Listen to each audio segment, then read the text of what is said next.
नील अश्व स्टुडिओ निर्मित आणि कोल्हापूरच्या स्वप्नील पाटील यानं दिग्दर्शित केलेल्या डोही या लघुपटाला फिल्मफेअरसाठी नामांकन मिळाले। संत ज्ञानेश्वरांच्या अभंगांवरून स्वप्नील याला या लघुपटाचं कथानक सुचलं। या लघुपटाचं सर्व चित्रीकरण हे करवीर तालुक्यातील सातेरी या भागात करण्यात आले। मधुबाला या लघुपटापाठोपाठ सलग दुसऱ्या वर्षी डोही हा लघुपट फिल्मफेअरसाठी निवडला जाणं ही कोल्हापूरकरांसाठी अभिमानाची गोष्ट आहे।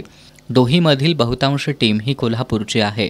अभिनेते संतोष शिंदे, अभिनेत्री श्वेता मकोशी, बालकलाकार सारंग सोनुले आदींसह अनेक जण कोल्हापूरमधील आहेत।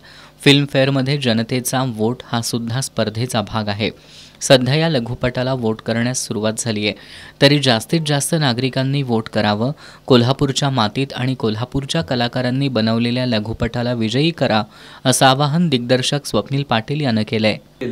तर अशी आम्ही कोल्हापूरच्या मित्रमंडळींनी जमून ही केलेली फिल्मफेअरला नॉमिनेशन झालेलं आहे। मागच्या वर्षी माझी मधुबाला ही शॉर्ट फिल्मफेअरला गेली होती। सलग दुसऱ्या वर्षी माझी डोही ही फिल्म गेलेली आहे। तर रसिकांनी ही फिल्म नक्कीच फिल्मफेअरच्या वेबसाईटवरती आणि त्याचबरोबर तुम्हाला लिंक सोशल मीडियातून माझ्या अकाउंटवरती मिळून जातील।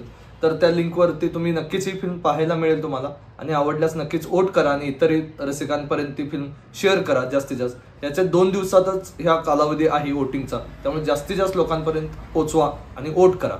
स्वप्नील पाटील या कोल्हापूरच्या सुपुत्रानं फिल्मफेअरमध्ये दुसऱ्यांदा मानांकन मिळवून आपल्यातील कौशल्याचं दर्शन घडवलंय।